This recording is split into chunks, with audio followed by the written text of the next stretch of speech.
मेडीजी का जो मैं टेस्ट सीरीज दिया था उसमें मेरी बेस्ट रैंक आई थिंक 20 या 25 के अराउंड आती थी। मान लीजिए कि आपका रैंक खराब आ रहा है तो आप अपने आप को सुधार सकते हो, इम्प्रूव कर सकते हो, मौका मिल जाता है कि आप रियल एग्जाम में ये गलती ना कर पाओ। मेडीजी के जो भी एक फैकल्टी है टॉप नॉच है।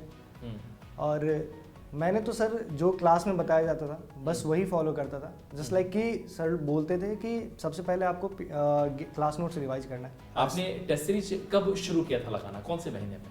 मैं टेस्ट सीरीज सर पार्ट वाला टेस्ट सीरीज जो भी था वो साथ साथ भी देता था जैसे जैसे टाइम मिलता था, सब्जेक्ट वाइज जो है। Hello and welcome to toppers talk मेडीजी।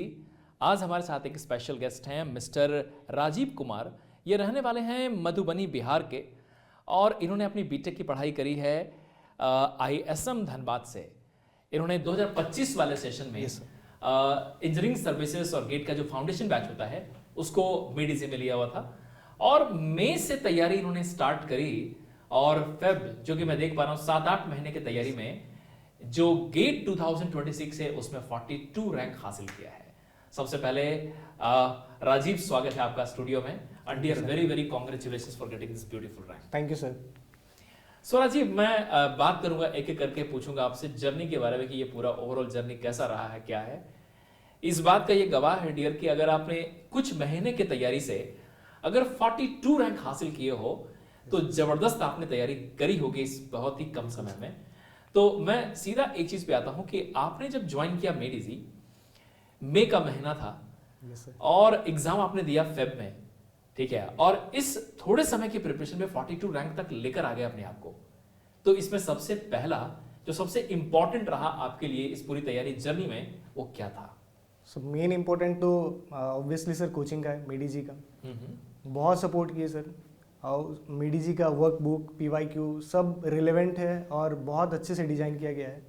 यदि मैं तो सर यही कहूँगा कि यदि कोई भी स्टूडेंट यदि अपने क्लास नोट्स पे फोकस करे, अपने टीचर्स जो भी बोलते हैं बस उसको फॉलो करे, इधर उधर भटकने की कोई ज़रूरत नहीं है। और वर्क बुक कर ले, PYQ कर ले, साथ साथ शॉर्ट नोट्स और डेली ज़्यादा नहीं, कम से कम आधा घंटा 1 घंटा रिवीजन के लिए निकाल लेते हैं तो गेट ऐसी बहुत आसानी से निकल सकता है सर। मुझे तो यही लगता है सर कि मतलब बहुत चैलेंजिंग नहीं है, बस यही है कि कंसिस्टेंसी मेंटेन रखना है और जो भी कंसर्न फैकल्टी है हर एक सब्जेक्ट के बस उनको फॉलो करना है। तो मैं देख पा रहा हूँ कि राजीव की आपका रिकॉर्ड भी काफी अच्छा पाया। ISM धनबाद से 2024 में पास आउट किया है। Yes sir. लेकिन आपने तैयारी शुरू किया है 2025 में। यस। तो 1 साल का गैप, मतलब 1 साल आप पढ़ाई लगभग छोड़ के रखे थे, जैसा आपने कहा। हाँ कि लगभग 1 साल पढ़ाई, मतलब कि एक बहुत ही ध्यान देने वाली बात है कि आपने बीटेक कर लिया, फिर 1 साल गैप, मतलब ये मैं समझता हूँ कि वो एक कूलिंग पीरियड था आपके लिए। May be sir. और फिर आपने तैयारी स्टार्ट करी। तो इस कुछ समय में 42 रैंक को हासिल करने में किस चीज पे आपने ज्यादा जोर दिया है? मैं सीधे तरीके से इस बात को पूछता हूँ कि आपको क्या लगता है कि वो कौन सी खास बात आपके अंदर है कि कम समय में इतने अच्छे रैंक को हासिल किया आपने? मेरे लिए तो सर सबसे बड़ी बात ये कि मेडीजी के जो भी एक फैकल्टी है टॉप नॉच है। और मैंने तो सर जो क्लास में बताया जाता था बस वही फॉलो करता था। जस्ट लाइक कि सर बोलते थे कि सबसे पहले आपको क्लास नोट्स रिवाइज करना है थोरोली। तो मैं सबसे पहले क्लास नोट्स रिवाइज करता था। उसके बाद मेडीजी का वर्क बुक है वो मैं A to Z एक क्वेश्चन। अच्छा, वो जो ऑब्जेक्टिव वाले हैं, कन्वेंशन वाले हैं, न्यूमेरिकल आंसर टाइप 3 कैटेगरी में रखते हैं। Yes sir. वो सारे आपने एक एक करके सारे क्वेश्चन सॉल्व किए? मैंने A to Z सब कुछ कंप्लीट करा एंड फॉर ऑल सब्जेक्ट्स? सब सब्जेक्ट। Very good, okay. उसके बाद मैंने गेट का और ESE का PYQ किया। तो उससे गेट और ESE का PYQ करने से कॉन्फिडेंस आता था सर कि लगता था कि नहीं मतलब ठीक है, बहुत अच्छा तैयारी चल रहा है। और साथ साथ मैं शॉर्ट नोट्स बनाता था ईच एंड एवरी सब्जेक्ट का, जितना जो पढ़ाया जाता था क्लास में। और डेली बेसिस पे मैं जिस दिन ज़्यादा होमवर्क रहा या फिर ज़्यादा लोड रहा उस दिन कम से कम 15-20 मिनट मैं निकाल लेता था टाइम शॉर्ट नोट्स रिवाइज करने के लिए। और जिस दिन अच्छा खासा टाइम मिल गया उस दिन मैं वो पूरा शॉर्ट नोट्स रिवाइज करता था। और मेडीजी का टेस्ट सीरीज में एक सब्जेक्ट वाइज टेस्ट सीरीज होता है, सब्जेक्ट वाइज। करेक्ट, तो मैं वो जो होता है यस सर स्टार्टिंग में, हाँ सब्जेक्ट वाइज मैं वो सब्जेक्ट टेस्ट भी देता था। तो उससे लगता था कि नहीं मेरा प्रिपरेशन और साथ साथ रिवीजन साथ साथ चल रहा है। तो मुझे लास्ट में खासकर एग्जाम से 1-2 महीना पहले उतना बर्डन नहीं लगता था कि मुझे पूरा सब्जेक्ट करना है। बस मुझे एक बार शॉर्ट नोट्स रिवाइज करना था और लास्ट में मैंने एक बार वो क्लास नोट्स पूरा थोरोली रिवाइज किया था। अच्छा, मैं राजीव के जर्नी से जो एक चीज मैं कंक्लूड कर पा रहा हूँ यस कि इन्होंने बहुत ही स्ट्रैटेजिक वे में हर एक सब्जेक्ट के ऊपर इंटेंशनली एक प्लान बना करके वर्कआउट किया है कि अगर वर्कबुक कर रहे हैं तो every section of the workbook, each and every question you have attempted as you said, right? Along with that वो उसके पीछे का PYQ सॉल्व करना, टेस्ट को सॉल्व करना, और हर एक के पीछे एक शॉर्ट नोट बना करके फिर उसको एक रेगुलर बेसिस पर रिवाइज करना। ये स्ट्रैटेजी बहुत इंपॉर्टेंट होती है किसी भी मुकाम को हासिल करने के लिए, जो कि आपने किया है हर एक जगहों पे, जैसा आपने कहा। डियर, क्या आपने टेस्ट सीरीज को भी इसी तरीके से लगाया था? जो यस सर, आपने टेस्ट सीरीज कब शुरू किया था लगाना, कौन से महीने में? मैं टेस्ट सीरीज सर, पार्ट वाला टेस्ट सीरीज जो भी था वो साथ साथ भी देता था, जैसे जैसे टाइम मिलता था, सब्जेक्ट वाइज जो है। ओवरऑल टेस्ट मैंने दिसंबर से शुरू किया था। ओके, तो पार्ट वाले टेस्ट आपने पहले लगा लिए? Yes sir. और जो फुल टेस्ट फुल टेस्ट वो दिसंबर से, तो दिसंबर में मेरा सर प्री का भी, वो GS का भी क्लास रहता था, तो GS का क्लास कर लेता था। जिस दिन मुझे लगता था कि आज GS का नहीं है या फिर आज मैं कुछ और कर लेता हूँ, उस दिन मैंने फुल टेस्ट देता था। फुल टेस्ट, मेडिजी का फुल टेस्ट सर एकदम गेट के लिए पूरा एकदम परफेक्ट है। यदि आप टेस्ट सीरीज दे देते हो तो एक तो आपको वीक पॉइंट जो भी है वो पता चल जाता है कि ये कहाँ कहाँ आप वीक हो, या फिर कौन से सब्जेक्ट में, कौन से टॉपिक में आप वीक हो। हाँ, करेक्ट। तो उसको मैं रिवाइज कर लेता था पहले तो टेस्ट, मतलब कि आपने टेस्ट दिया, वीक एरिया को आइडेंटिफाई किया, और फिर उसके ऊपर अलग से उसको रिवाइज कर लेता था, एक दो क्वेश्चन कर लेता था उसका, तो वो चीज़ मेरा स्ट्रांग होते जाता था। मैंने बहुत सारे टेस्ट सीरीज दिया है। सबसे पहले टेस्ट सीरीज देता था, उसके बाद मैं टेस्ट को रिवाइज करता था कि कौन कौन से मैं मेडिजी का टेस्ट सीरीज में सर एक वो भी दिखता है कि आप किस क्वेश्चन पे कितना टाइम दे रहे हो। अच्छा, वाह। तो उस पर पता चलता था कि नहीं, ये क्वेश्चन में मैं ज़्यादा टाइम दे रहा हूँ, मतलब इसमें मेरा थोड़ा सा स्लो हूँ मैं इसमें, इस क्वेश्चन करने में। तो मैं उस क्वेश्चन पे दोबारा देखता था, उसको दोबारा करता था, और टेस्ट सीरीज पूरा टेस्ट को रिवाइज करता था, जो जो क्वेश्चन मेरे से नहीं हुआ, या फिर जो क्वेश्चन में गलती किया हूँ, या जो क्वेश्चन में ज़्यादा टाइम। ये जो टाइमर लगा है उससे आपको हेल्प मिला? बहुत सर। तो उससे क्या हुआ कि सर जब मैं रियल पेपर दिया गेट का, तो मेरा अराउंड मतलब 50 मिनट पहले मेरा पूरा पेपर सॉल्व हो गया था। वाह। 50 मिनट मेरे पास, मतलब कि अलॉटेड टाइम से 15 मिनट पहले आप पेपर फिनिश करके बैठे थे। Yes sir, that's very good.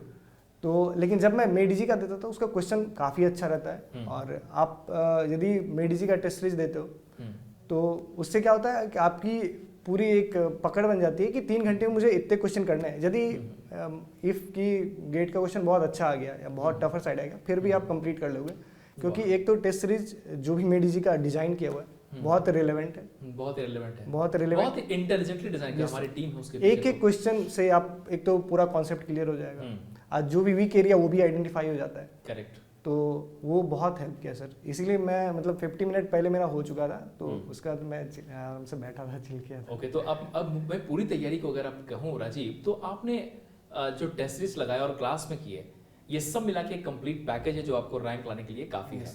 उसमें टेस्ट सीरीज का कितना % का रोल ओवरऑल समझते हो? टेस्ट सीरीज का सर बहुत ज़्यादा है, क्योंकि एट द एंड आपको टेस्ट ही देना है। यदि आप टेस्ट नहीं दोगे तो आपको पता नहीं चलेगा कि रियल टाइम में क्वेश्चन कैसे करते हैं, और उसी अलॉटेड टाइम में उस क्वेश्चन को कैसे डील करते हैं।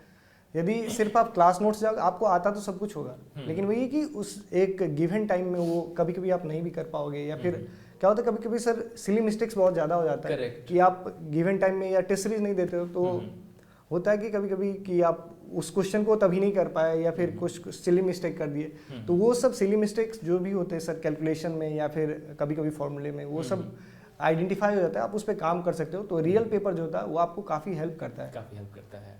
अच्छा, एक हम लोगों ने जो अगर मेडिजी का हम लोग रिकॉर्ड देखते हैं तो एक बहुत ही पुराने टाइम से एक रिकॉर्ड चलता आ रहा है कि एक बच्चा जो लगातार टेस्ट अटेम्प्ट करता है मेडिजी का, जितना रैंक उसके टेस्ट सीरीज में बनते हैं, मोरलेस उसी के ±20 के आसपास रियल रैंकिंग भी आती है। मतलब कि मेडिजी का जो टेस्ट सीरीज है वो आपके आने वाले रियल रैंक को पहले ही दर्शा देता है, मोरलेस। क्या ये आपके लिए कितना करेक्ट हुआ है, एक बार एनालाइज करना चाहता हूं मैं। आप मुझे बताओ कि आपका रियल रैंक तो 42 आया गेट में। मेडिजी में जो रैंकिंग आ रही थी आपकी, वो बेस्ट रैंक क्या थी और वर्स्ट रैंक क्या थी आपकी? मेडिजी का जो मैं टेस्ट सीरीज दिया था उसमें मेरी बेस्ट रैंक आई थिंक 20 या 25 के अराउंड आती थी। जो वर्स्ट रैंक आई थी एक बार, वो आई थी 100 के अराउंड। ओके, सो यहाँ पे भी प्रूफ होता है कि बेसिकली आप और सर ये बेस्ट इसीलिए है क्योंकि मान लीजिए कि आपका रैंक मेडिजी में खराब आ रहा है तो आप अपने आप को सुधार सकते हो, इम्प्रूव कर सकते हो, मौका मिल जाता है कि आप रियल एग्जाम में ये गलती ना कर पाओ या फिर रियल एग्जाम में आप और अच्छा परफॉर्म कर पाओ। इसके वजह से सर मैं तो सजेस्ट करूँगा कि जो भी है वो मेडिजी का कम से कम टेस्ट सीरीज तो करके ही जाएं, उसको मतलब हल्के में ना लें। करेक्ट। हाँ, तो ये जो 42 रैंक लाए हो आप, और आप कह रहे हो कि आपका जो बेस्ट रैंक था वो 20 के अराउंड था। Yes sir. आपको लगता है कि रियल रैंकिंग भी 20 के अराउंड हो सकती थी? ऑफ कोर्स हो सकती थी सर। कहाँ पे आपने कहीं पे ऐसा फील होता है कि ये वाला एरिया, ये वाला क्वेश्चन शायद करेक्ट कर लिया होता तो मैं और बेहतर कुछ होता, ऐसा कुछ लगता है किसी टॉपिक के लिए आपको? कहीं पे आपने कुछ मिस्टेक की है क्या? ये सर मैं मतलब जब मैं रियल टेस्ट दे रहा था तो मैं बहुत जल्दी में था, तो जल्दी की वजह से मैं ना कुछ क्वेश्चन मैं सही से पढ़ नहीं पाया।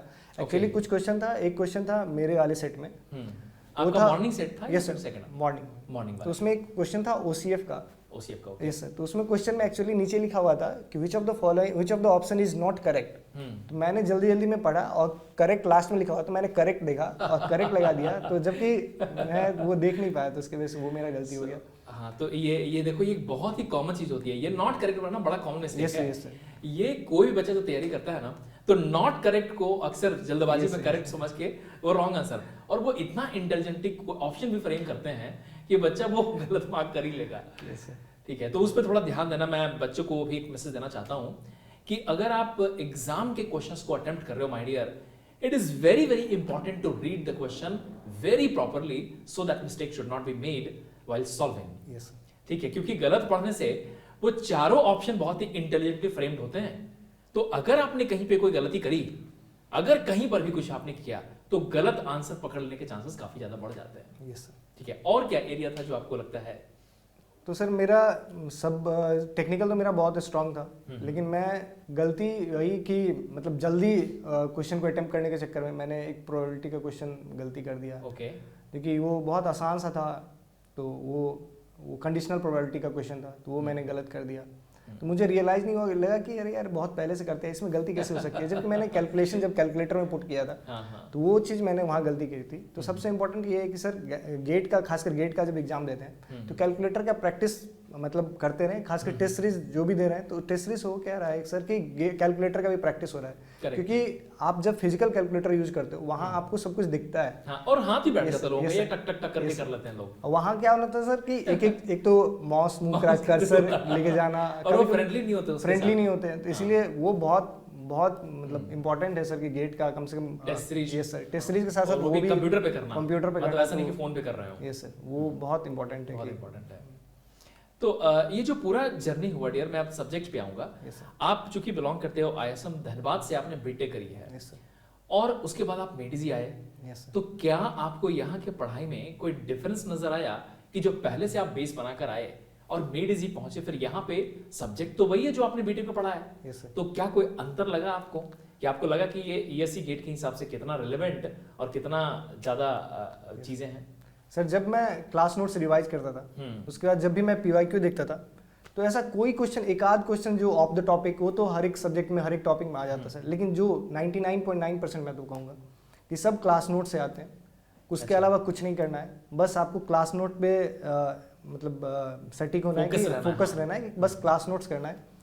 और यहाँ पे क्या है कि सर जब आप की क्लास नोट्स रिवाइज करोगे या फिर क्लास में जब क्लास अटेंड कर रहे होते हैं, कॉन्सेप्ट सर आप जैसे कोई भी, जैसे जियो टेक्निकल लो या हाईवे लो, तो कॉन्सेप्ट एक से एक कनेक्टेड रहते हैं, डॉट बाई डॉट बोलते हैं sir, dot by dot point सब कनेक्टेड होते हैं। जैसे हाईवे में ही पढ़ते हैं, सबसे पहले ज्योमेट्रिक डिजाइन पढ़ते हैं, ज्योमेट्रिक डिजाइन फिर उसके बाद ट्रैफिक पढ़ते हैं, तो फिर डिजाइन की उसका ट्रैफिक, फिर उसका मटेरियल पढ़ते हैं। तो सर आपस में मतलब इंटरलिंक्ड है कि हाँ, डायरेक्ट आप यदि हाईवे पढ़ोगे तो आपको ये नहीं पता चलेगा कि जस्ट लाइक कि एम्बर टाइम यदि डिजाइन करते हैं तो वो जब क्रॉसिंग होता है तो उसका लेंथ लेते हैं या फिर ये लेते हैं एसएसडी लेते हैं। तो जब आप एसएसडी नहीं जानोगे अच्छे से तो वहाँ पर आपको थोड़ा सा एक रहेगा कि अरे यार ये कुछ होता है, या फिर आपको याद करना पड़ जाएगा, तो वो एक फियर बैठ जाता है कि अरे यार ये चीज़ यहाँ से ये क्लियर नहीं हुआ। तो मैं तो यही कहूँगा कि सर कि क्लास में जो भी जैसे चल रहा है टॉपिक बाय टॉपिक, आप हर एक चीज़ को अच्छे से अटेंड करो, क्लास में कॉन्सेंट्रेट होकर सुनो, बहुत बेनिफिशियल। उसके अलावा कुछ नहीं करने का जरूरत होता है, इधर उधर बहुत लोग भटक जाते हैं। तो मैं आप ही की बात करता हूँ कि आप जब क्लासरूम में थे तो क्लासरूम को कितना इंपॉर्टेंस देते हो आप इस पूरी तैयारी को लेकर के? मैं तो सर मेन मेडीजी का क्लासरूम था, जो आप क्लास में आए, बैठे, क्लासेस किए और फिर कुछ महीने के बाद आपकी ये रैंक आई, उसमें क्लासरूम कोर्सेज का क्या इंपॉर्टेंस रहा आपकी? सर मेरे लिए तो बहुत ज़्यादा इंपॉर्टेंट था, क्योंकि एक तो मैं कॉलेज में बहुत अच्छे से पढ़ाई नहीं किया था, बस एंड से मिड सेम में से। तो मुझे कॉन्सेप्ट में पूरा क्लैरिटी चाहिए था। तो जब भी मैं क्लास में अटेंड करता था तो फर्स्ट डे फैकल्टी यही बोलते हैं कि पहले आप कॉन्सेप्ट पे ध्यान दो, नोट्स आप बाद में बना लेना, उसके लिए मैं आपको अलॉटेड टाइम दे दूंगा। मैं तो वही करता था कि जैसे जब समझा रहे हैं तो मेरा 100% फोकस सिर्फ बोर्ड पे रहता था, इधर उधर कुछ नहीं। लगता था कि नहीं यार ये चीज़ आपस में इंटरलिंक्ड है या फिर ये ऐसे है, तो मैं वो चीज़ पे ध्यान देता था कि कैसे ये हो रहा है, क्यों हो रहा है, वो चीज़ क्लियर होता था। उसके बाद मैं खुद से भी नोट्स लिख लेता था, मुझे बोर्ड पे 1-2 बार देखना पड़ता था, मैं लिख लेता था कि हाँ ये चीज़ ऐसे ऐसे है। और जब मैं रूम पे जाके रिवाइज करता था तो मुझे हार्डली आधा घंटा लगता था कि अरे ये चीज़ ऐसे है, ये चीज़ तो एक कहानी की तरह मुझे याद हो जाता था कि सब लिंक करके चीज़ें। हाँ, तो ये चीज़ मेरे लिए बहुत बेनिफिशियल रहा क्लासरूम प्रोग्राम तो सर। और टेस्ट सीरीज तो मतलब एक स्टेप आगे लेके गया। वैसे भी हम लोग ये मान के चलते हैं, जब हम लोग क्लासेस लेते हैं तो क्लासेस में ये मान के चलते हैं कि जो बच्चा हमारे क्लास में आके बैठा है वो बिल्कुल जीरो लेवल पे है। Yes sir. हम उसे एक बहुत ही बेसिक कैंडिडेट मानते हैं जिसको बेसिक नॉलेज है सिर्फ, और इंजीनियरिंग तो हम लोग खुद कराते हैं उसको। तो हम लोग ये मान के चलते हैं कि आप सिर्फ डिग्री लेकर आए और वहाँ पे इंजीनियरिंग हम खुद कराते हैं। तो जीरो से हीरो तक की कहानी हम लोग ने पूरा डिजाइन कर रखा है अपने क्लासेस में।